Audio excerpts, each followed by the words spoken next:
Hey guys, Jason here. Welcome back to the channel.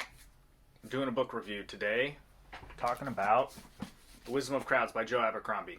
I know it's October, and I generally try to keep the content to like horror content during this month, but I wanted to get this done because I wasn't able to get the review done and out before the beginning of October, so I'm just going to do it real quick, and then for the rest of the month, nothing but horror stuff. This book was awesome. It is the third book in the Age of Madness trilogy, which is like a sequel trilogy to the First Law trilogy. The whole series is fantastic.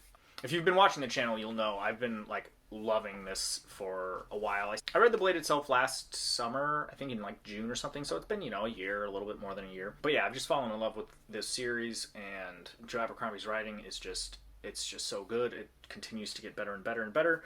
And this is a conclusion to the story that was sort of started in A Little Hatred and The Trouble with Peace. Those books are incredible too. Like, the whole series is great. And so, yeah, this is kind of the conclusion of that second trilogy. So, I will say, if you haven't read The First Law, and then there's 3 standalone books kind of in between, I would say you probably should. For sure read The First Law. The standalones you can maybe skip, although I would highly recommend you read it. At least read Best Served Cold.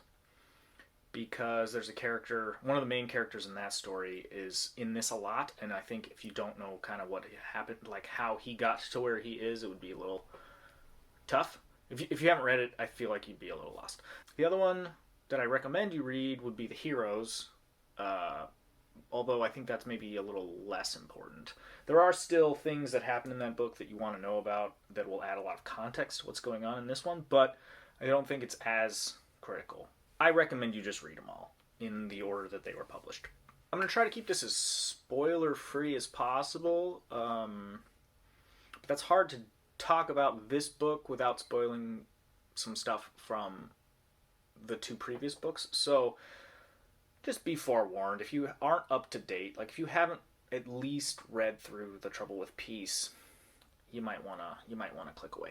This was a pretty much perfect ending, I think, to the series thus far.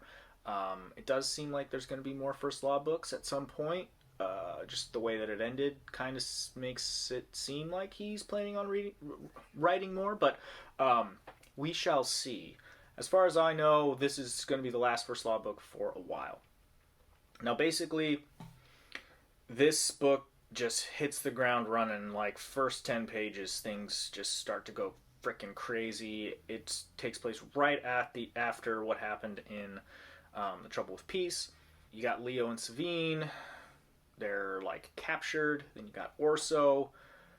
And the great change is upon us. And so things are changing fast. There's a revolution going on, and it just devolves into this crazy political thing that's happening. In usual First Law fashion, it's very, grim, dark. What I love about Joe Abercrombie so much is the way that he is able to like make it like it's dark and there's a lot of really horrible stuff going on, but it's like funny. Like this whole series is funny.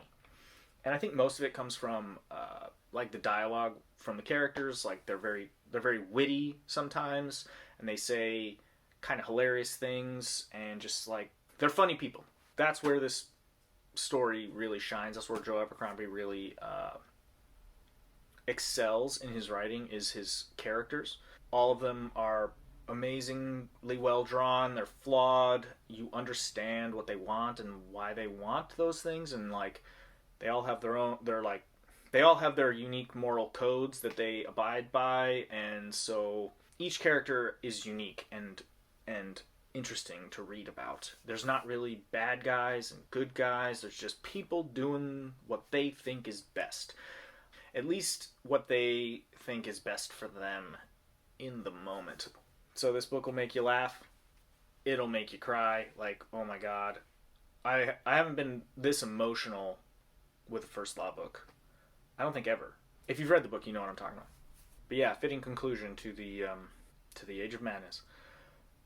That's it. That's pretty much as vague as I can be recommending the book without giving anything away.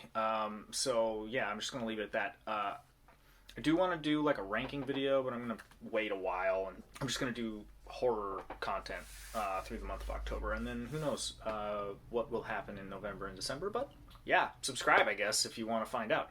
Leave me a comment if you've read this, what you thought, or talk about the rest of the series too. Like, I love this series, so I'll talk about it. I could talk about it endlessly. Anyway, that's it. Thanks for watching. I'll see you guys next time. Peace.